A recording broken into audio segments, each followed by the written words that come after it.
is a charm. Are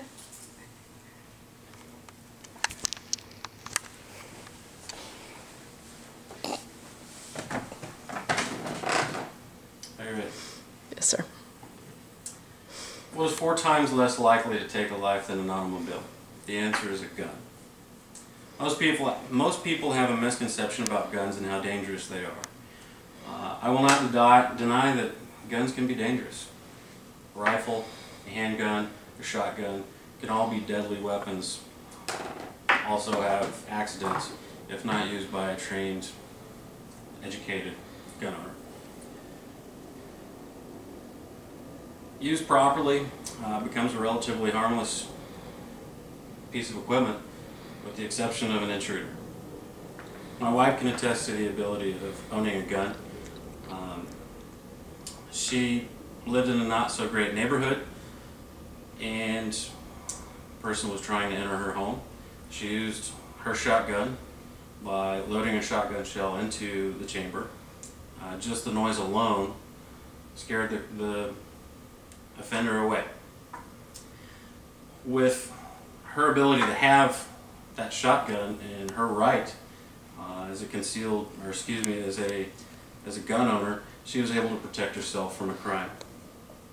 Today, I own several guns myself. Most are kept in a safe. There are a few that I keep by the bed to protect my family and my property here in the event that an intruder comes through the house.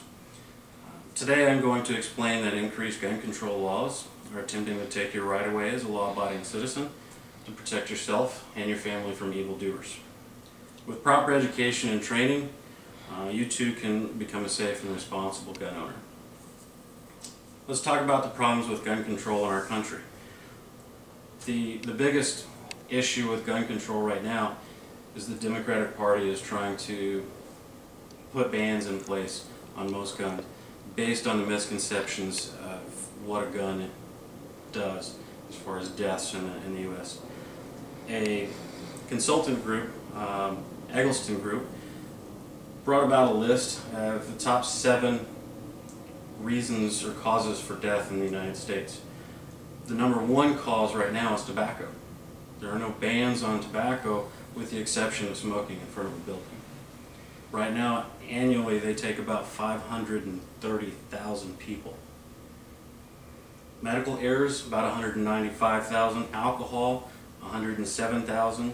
Auto accidents, about 42,000. And the bottom of the list is firearm homicide, with just a little over 10,000 people annually. So you can see that it is at the bottom of the list. Who's affected by these bans? Every law-abiding citizen. Hunters. Everyone in the United States that wants to be able to protect themselves. Consequences of bans?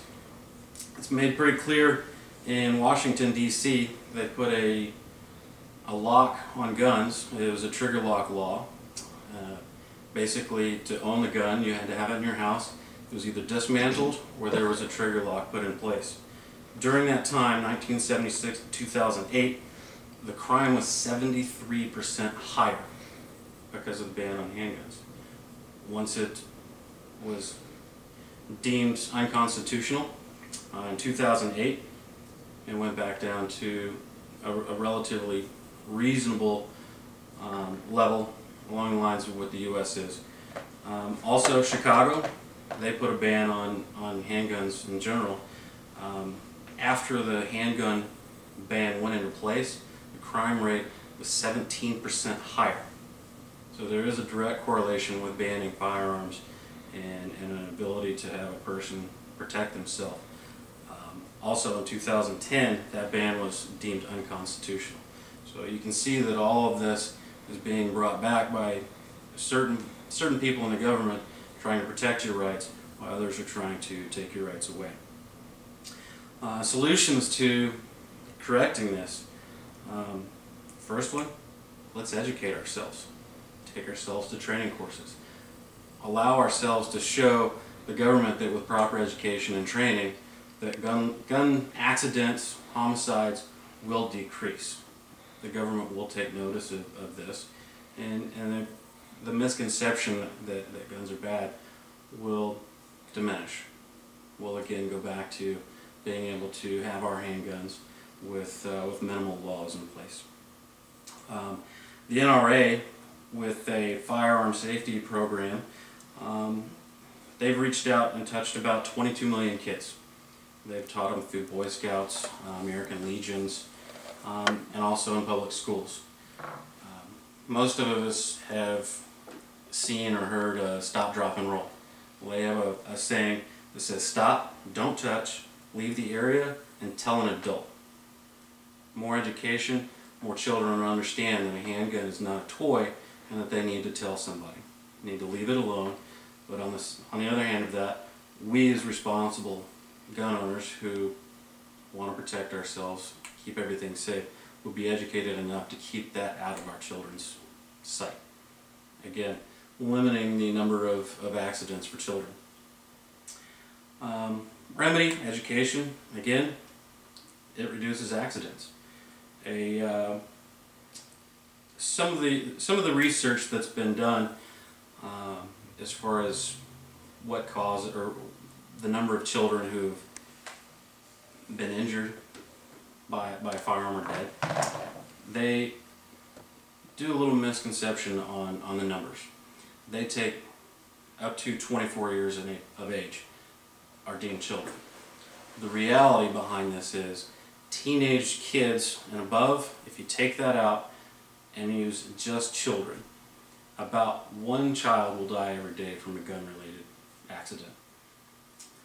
It's kind of misleading. You know, you go from the high numbers to a low number just by taking the individuals out of it.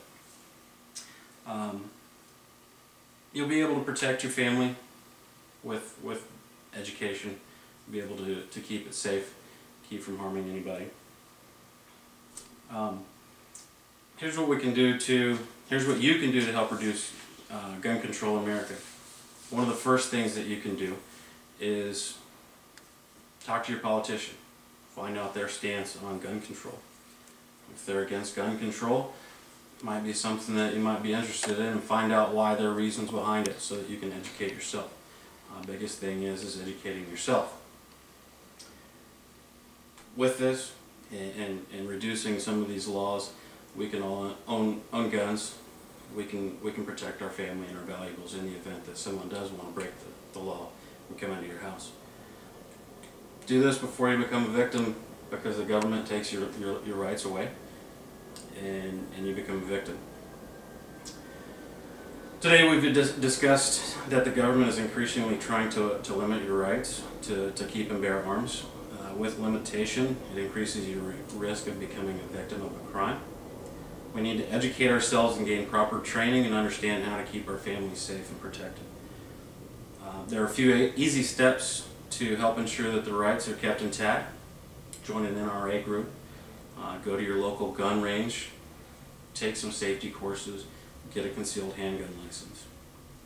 The biggest way is, again, finding your politician and voting for them. Don't let the government decide how you can or cannot protect your family. Okay. Courtney, I need your face because I'm not moving.